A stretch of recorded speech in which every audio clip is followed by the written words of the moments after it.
Good afternoon, everyone, and welcome to IAB There, our weekly live stream in which we connect the digital advertising ecosystem. I'm Jeffrey Bustos, the VP of Programmatic and Data Center at IAB. Today's session, which is titled Our Road to Audience Connect, Preventing Audience Drop-Off in the Privacy-First World, we'll be discussing the disappearance of identifiers, how marketers can imagine what their audiences will look like in a privacy-first landscape, and what they can do to get those missing audiences back on the plan. With that said, today we're excited to welcome to the show Diane Perlman, CMO at Bliss. Welcome, Diane. Hi, great to be here, Jeffrey. Thanks for having me. Perfect. Let's get started. So before we get started, we'd love to learn a little bit about you and what you do at Bliss, and then also what Bliss is doing within the industry. Absolutely. So Bliss, firstly, is the audience-first platform that doesn't rely on personal data. So we're an integrated planning and buying platform. And in terms of my role, I have 4 years at Bliss.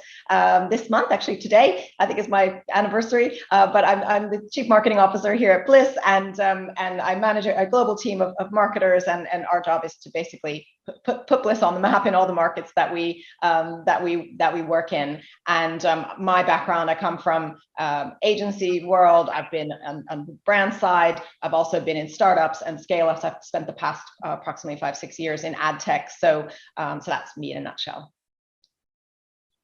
Excited to have you. Excited to have this conversation. So I think before we start, we definitely need to have talk about Google delaying the third-party cookie. Many marketers still continue to view the deprecation of personal data as hypothetical, still in the horizon. But while everyone's still focusing on the unwanted cookie, they're missing the more pressing issue of identifiers already disappearing. Right now, 46% of U.S. audiences on mobile and 40% audience in U.S. desktop are being missed. And that's really what we want to have the conversation on today. I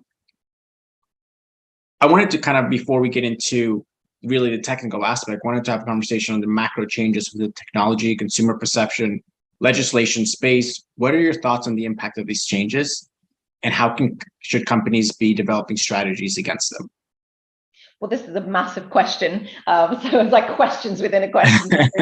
I'll try to tackle it all. So firstly, the first part about Google's recent announcement, I mean, the fact is that their delays to the third-party cookie deprecation are definitely sending the industry backwards instead of helping the industry move forward, which is really what we need to do. And you've quoted some stats that we released recently in our Missing Something report, and we have an interactive calculator on our website, which helps people to basically look through and understand that, as you say, 46% of digital addressable audiences in the US are currently being missed, and also 40% on desktop. This is a massive issue. So regardless of what Chrome does or doesn't do with third-party cookies, and keep in mind that they are the last on the scene to do this. Firefox has already deprecated cookies, Edge, etc. So we're talking about a very small percentage, of the cookie world, so to speak, and we've got this whole ID crisis going on. Data is becoming scarcer, and so if companies are still relying on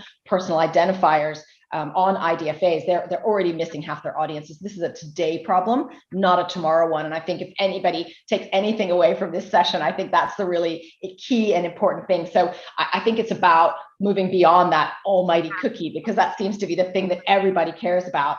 And that's really the crux of our session that's coming up at the IAB Connect in September. It's all about focusing on, what's the today issue? What is the thing that people should be thinking about? And from the consumer perspective, I mean, the demand for privacy is here to stay. And so no matter what happens, what the big players in the industry do, Bliss, for example, is always going to want to align with what consumers want, what's best for consumers, and brands and agencies should be doing this too, regardless of what those big players are or aren't doing, because it's the right thing to do. And as we've seen, there's new legislation coming into force. This is another factor. It's not just IDFAs. It's not just cookie deprecation. Also, Bliss, for example, we're headquartered in the UK, in London. So we've already gone through the toughest, most stringent kind of regulation compliance with GDPR. And now we know that in California, we've got CCPA and CPRA coming online, and that's going to be followed closely on the heels with Connecticut, Colorado, Utah, Virginia, other states that are quickly going to be updating and enacting their new privacy legislation as well. So these are things that all the brands and agencies and the industry needs to keep in mind. Yeah, I mean, I think you definitely covered everything. I think, one of the aspects that, a lot of agencies, brands, and the industry isn't really focusing is the legal aspect that's really changing the landscape. The CPRA coming in January, and users will be able to opt out of tracking even from an analytics perspective. But as we kind of talk about the delaying of cookie, and this is a concern within the industry, I really wanted to focus on how Bliss is future-proofing their audience targeting solutions in a privacy-first perspective.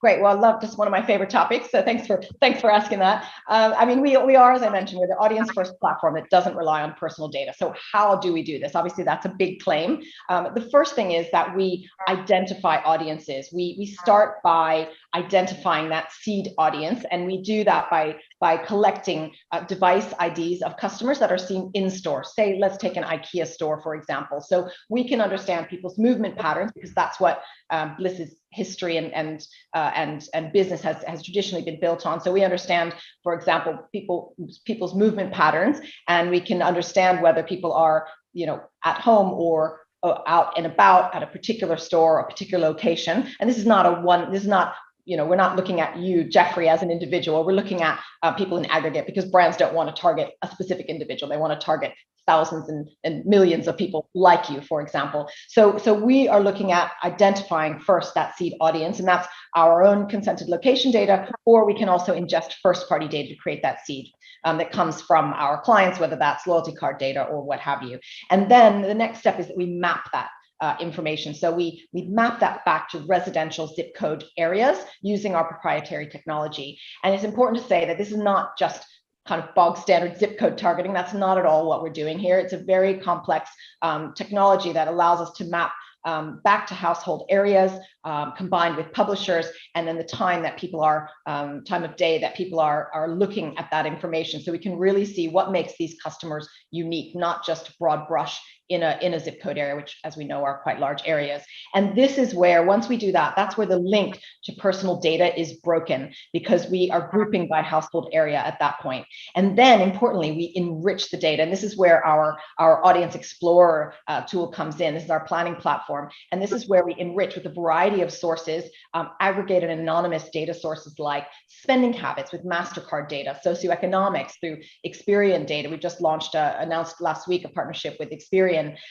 We also have census data. We can look at home and car ownership, kids and people in household, languages spoken, a myriad of factors that give us this amazing kind of 360-degree view of an audience. And then we move to activation. So once we understand who we're targeting, look at them and understand them at a quite granular level, then we activate. And when we activate, we use a combination of affinity modeling and pattern recognition, so that we combine the right location where people are, what they're viewing at that moment contextually, which publishers are they looking at, and then also the time of day. When are they doing this? So we can really find more people who are behaving like that original IKEA customer. And we use thousands of complex targeting rules that are pumped out every second, really, in order to do that. And that goes to our DSP for activation.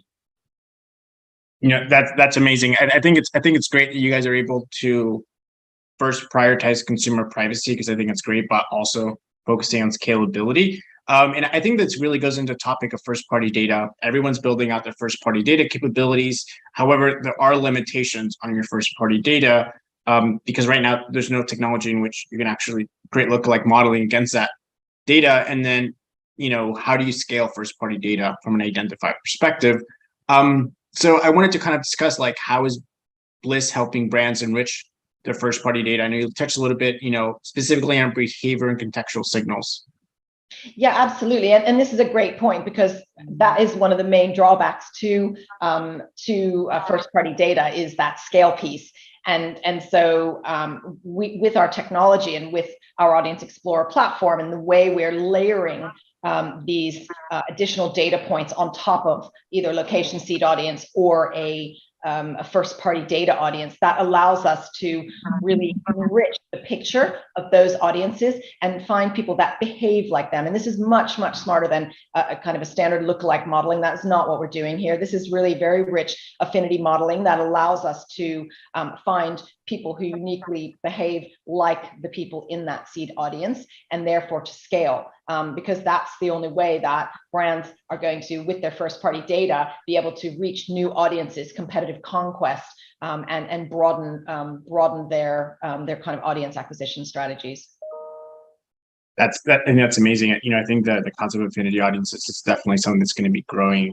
I think when we talk about affinity audiences and prospecting new customers, I think one of the things I wanted to kind of touch on as well was within this enrichment capabilities and the technology behind it, while anonymizing consumer data sources, how are you guys viewing probabilistic and deterministic data sources? Well, obviously, deterministic data is kind of the holy grail, and that's what our business has been built on, that one-to-one location ID location data. But as we know, that type of data is diminishing, and there is a impending data drought, which, as we can see, is already happening today with those IDFAs dropping away, those identifiers dropping away. So that is and absolutely key. However, the world is moving, and the industry has to move in a way that allows for joining the dots in new ways. And so I think they have to go hand in hand, but it can be, and the way we approach it is much smarter than strict sort of probabilistic modeling. It's very much done in a much more detailed way, because we have so many data points. We have that modeling, that pattern recognition. It really allows us to have more of an inferred solution rather than just probabilistic. So I think these are some kinds of questions actually that brands and agencies should be asking of their tech partners in terms of how they actually do that modeling, and does it really pass muster? I think that's a great point. Looking at first party data and how brands are bolstering and agencies are bolstering kind of that first party data. When we look at the sell side from a publisher perspective, publishers, have collected between 10-20% of their website users as first party data from a sign-on perspective. So, there is that kind of imbalance within the industry of, brands are building their first party data, but, from a publisher perspective, that connection just isn't there. And when we kind of talk about, addressability and scale, identity solutions, there may be some scale issues within that. So I think kind of continuing on this point of scalability and looking at how publishers are approaching this, what do you recommend when developing audience strategy that is both across known and unknown audiences? Just because, we take IDFA, as you mentioned, as the basis of it, consent may be between 20 to 50% of opt-in. So a lot of the audience will be unknown. So, how, as kind of my question, when developing an audience strategy across unknown and known audiences, what is your recommendation? Sure, it's a great question, and I think if I had the full crystal ball, I'd give you all the answers. But the recommendations here are, look, the basic fact is that privacy is not going away. Brands and agencies need to be testing and trying out these methods today. Again, this is not a tomorrow problem. This is a today problem, and so really key is asking the right questions of their partners, and also participating in that industry conversation about this, and importantly, not burying their heads in the sand and kind of thinking that there's a stay of execution that's happened again with this recent delay in third-party cookie deprecation. And so I guess key recommendations are not to put all your eggs in one basket. We know that there is no perfect answer out there. That, you know, UIDs have scale limitations. Contextual offers more scale, and a lot of people are really going to that contextual type of solution, but they may lack that granularity, that accuracy that the industry wants and demands, and also that may have a knock-on effect on performance as a result. And then of course we've got first-party data, which is amazing, but also has scale issues on its own when it's not perhaps enriched in the way that Bliss approaches it. And so really it's to say, you know, make sure that if you're a brand or an agency out there, you know, you're working with partners that are planning for and really solving for that privacy first challenge at scale, and being able to you know, target across screens in a privacy friendly way at scale, and measure that, of course. No, I think that's looking at various solutions, I think is really where we want to move within the industry. And I think interoperability will be key within that. We've seen a significant impact of addressability and measurement with IDFA. As you mentioned, you know, the impact was, you know, quite severe. We are living in this, you know, somewhat post-cookie world from across most platforms. How should we be looking to the future in terms of landscape and consent? Well, I think we need to just assume that is the reality. That's our current and our future reality. Everything has to be consented, and we need to be looking at that combination of the consented ID world that's out there, and also anonymized factors. And that's how Bliss is approaching it. As you know, as we talked about, you know, it's that combination of precise location data that's ID'd and consented, combined with those hundreds of, you know, rich and anonymized data sources. And I think it's really trying to find that balance, because if companies are only relying on IDs of any kind, whether that's cookies or whether that's, you know, what's left of IDFA'd used mobile consumers, then, you know, they're going to have real trouble. Yeah. And I know that your event Audience Connect is next month, but just for viewers, if you could give us, you know, 3 to 5, you know, themes or topics that you will cover during your Audience Connect breakout, would love to kind of get a little teaser. Yeah, absolutely. So I really hope that this has maybe inspired people to come along and sign up for the workshop in September. Really, you know, with this yet another delay in the deprecation of third-party cookies, you know, many marketers are unfortunately still viewing this as maybe a hypothetical, as a future thing, and so we want to kind of highlight that while everybody's thinking about the almighty cookie, as I said earlier, you know, that they're maybe missing the more pressing issue that audiences are dropping away today in significant numbers. And so we're going to have a conversation with a group of excellent panelists that are going to help us really unpack, you know, what is happening on the agency brand landscape today, what should people be thinking about, how should we be approaching this, what's working, and so forth. So I think it'll be a really interesting discussion, and highly topical, of course. No, yeah, I think, you know, I'm excited for the discussion, the breakout, and the workshop.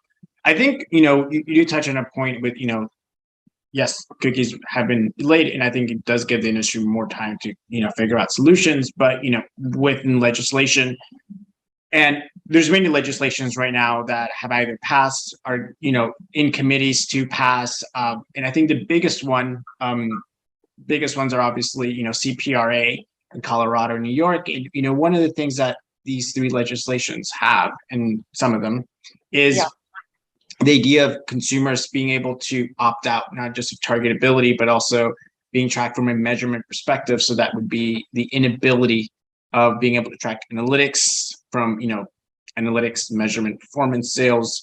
What would your recommendation, or how are you guys viewing measurement?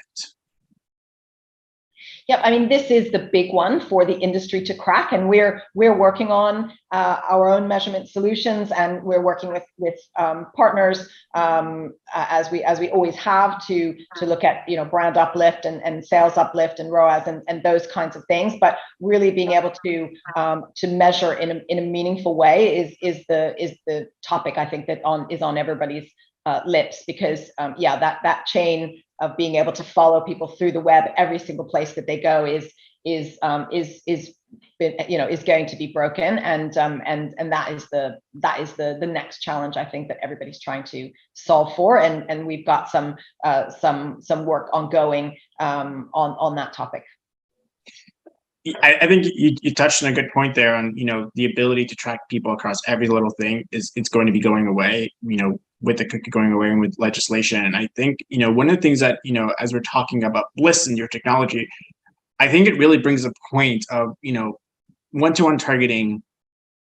We should be moving to relevant targeting. I think that's where the consumer is more comfortable. The consumer is comfortable in getting relevant ads given to them that are relevant to them. That one-to-one targeting, even though it'd be hyper relevant, does have that creepy aspect. So I do like kind of like the position, and kind of the roadmap that Bliss is kind of developing from that perspective. Oh, thanks.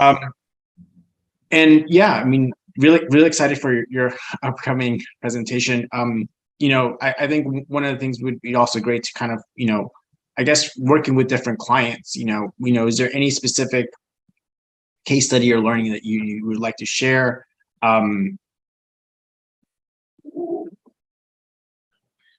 Yeah, well, I mean, we've got loads of learning and great kind of great information in the bag. We've been running these campaigns on Audience Explorer, using Audience Explorer as our planning tool for some time now, and what we're seeing is across the board kind of a three times increase in brand awareness versus benchmarks. We're also seeing, for example, a 4 times increase in meaningful engagement versus ID solutions. And then also on the video front, because I know everybody is focused on video and CTV, et cetera, right now, we're seeing 70% higher completion rates versus, say, pure contextual. So this is really encouraging, and our clients are absolutely loving what we're being able to bring to them with this new method of targeting. And I think just going back to what you were saying a minute ago regarding some of the challenges and how we're approaching it. Obviously, we are pairing up the location data with these rich additional signals. And I think one of the things that's important to note is that in the analog world, for example, and we think that the analog world and the digital world are starting to collide a bit right now. And there are things, I think the analog world was learning a lot from the digital world. And I think now maybe there's that's going the other direction, because if you think about measurement in the analog world, there's been panels have been used for measurement for years and years and years. And I think those are some of the kinds of moves that the industry, I believe, will be kind of starting to look at in order to tackle some of those things. So I do think that merging of the analog and the digital world is something we're going to start seeing more and more of. Yeah, I mean, that's a great point. We look at other, especially within attention metrics, we do have some level of panel data goes into their modeling. And I think you did bring a good point between kind of like analog and a digital world in terms of measurement, because we've gotten so comfortable in measuring every little aspect of it. And sometimes client will ask you, why did my CPCs increase 10%? Because you're trading CPCs. Sometimes CPCs increase. And I think that as the industry, as we start losing the signals, I think what we really need to be looking in terms of prioritizing measurement is really looking at outcomes and leading indicators, and really focusing what is driving performance for your business, and not what is every single metric doing. Because a lot of times, these are all trading platforms.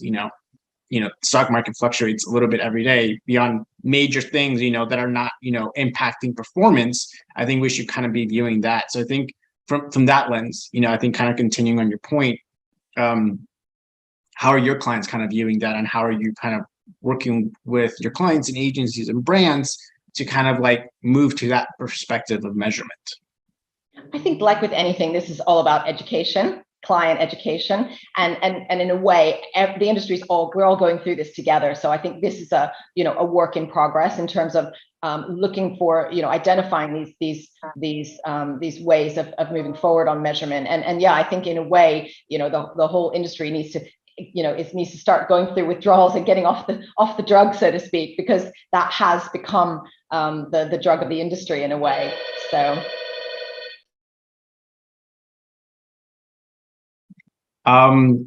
Perfect. I think one of the things that, questions I have and our listeners have, if I want to kind of learn more information on like the work that Bliss is doing, and how I could potentially partner with Bliss, what are the resources I can kind of look into? Sure. Well, the best resource is our website. So it's bliss.com. It's one S, so it's BLIS.com. And also, as I mentioned earlier, our missing audience calculator, that can be found, well, you can link to it from our homepage, but it's bliss.com/missing-something. And that's where people can go and play around with our audience calculator and see all the kind of impact to reaching different lifestyle audiences, from travelers to affluence, etc. So there's a wealth of information on there that can help educate and give people a better sense of what we do and how we can help. Amazing. And we'll make sure to include the links on that. So if you're watching this, you can just click the links below. Is there any other topic or anything that you wanted to cover during the session? I think we've covered so much, haven't we, Jeffrey? I mean, yes. We've kind of run the gamut here, and I think really, if there's one thing that that people should take away, one, it's coming to IAB Connect and join in our session. I think that would be really great, and also just to be really making sure that you are recognizing that privacy and privacy concerns are here to stay, and now is the time to really be coming to grips with that. Testing out solutions, asking your partners the right questions, and really engaging with companies that are putting privacy at the forefront. 100%. Couldn't agree more. Thank you so much, Diane. This was amazing. It was awesome talking to you. It's always great to kind of have these really engaging, thoughtful conversations in industry trends, and kind of see behind the curtain and see what tech partners are doing. Because I think it's great. A lot of tech companies, especially like Bliss, that are really focusing on consumer privacy and really having that be the pinnacle of their growth. Just because we're in this mess because of the other things. So really excited to see that there's companies that value consumer privacy while also growing profits. So that's amazing to see. Oh, thank you. Well, it's great to be recognized for that, and yeah, we think it's definitely the path forward. So thanks so much for having me on. Perfect. Thank you.